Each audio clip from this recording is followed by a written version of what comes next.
Emócie, ktorú by som povedal, že veľmi sa teším, že sa to podarilo a tak rozhodol som sa, bol som voľný hráč a tie Košice sa mi veľmi páčia v tom, aký klub sa tam buduje a už je vybudovaný a ja verím tomu, že teraz tam prichádzam a pomôžem Košiciam zase o niečo sa ďalej posunúť. Áno, poznám tam nejakých chalanov osobne, Mareka Žigmunda, Krúžiho, Davida Šipoša a viacerých,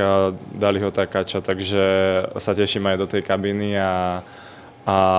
ostatných poznám zo zápasov, takže dúfam, že tam dobre zapadnem a že to bude fungovať.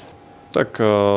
tie góly, no chvála Bohu, že som ich dal, že pomohli nejakým zápasom aj k nejakým bodom v tej ťažkej minulej sezóne v Ružomberku a Košicem by som chcel pomôcť tiež, no, čo najviac behať, čo najviac vyhrávať súboje a dávať góly a asistencie, takže to, čo mi ide najlepšie, sa budem snažiť a robiť čo najviac a dúfam, že to bude fungovať. Ja poznám veľmi, veľmi dlho, takže som rád, že sa to podarilo dotiahnuť do úspešného konca. Prichádza nám hráč v dobrom veku, už má niečo za sebou a pritom samozrejme či už fyzicky alebo aj tou štatistikou potvrdzuje svoje kvality. Takže ja som veľmi rád, že práve on je prvý,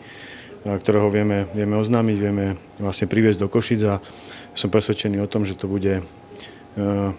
výborný nákup, výborný obchod pre nás ako pre klub a samozrejme aj pre samotného hráča. Tak ako sme od zimy sa vlastne bavili s trénerom na tom, čo potrebujeme vylepšiť, ako chceme vlastne pôsobiť, ako chceme mať tvar,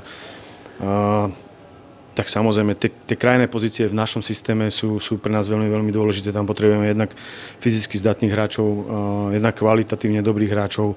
Tá posledná tretina ihriska je pre nás nesmierne dôležitá tým, že chceme hrať futbal, chceme hrať dominantne a proti všetkým ústvom. Takže tam potrebujeme fakt mať veľkú kvalitu a Matej je proste dôkazom toho, že rozmýšľame nad klubom takým spôsobom, že chceme byť opäť túto sezónu o 30% minimálne silnejšie, ako sme boli v tej poslednej. Toto je pre nás ten základ, potrebujeme si naplniť tie ciele, ktoré sme vlastne si stanovili, čiže tá naša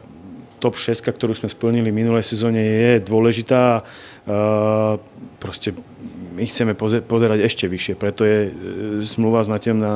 na 3 roky a ja pevne verím, že tieto príchody všetky na čele s Matejom nám zapadnú presne do tej mozaiky, ktorú sme začali skladať už v zime.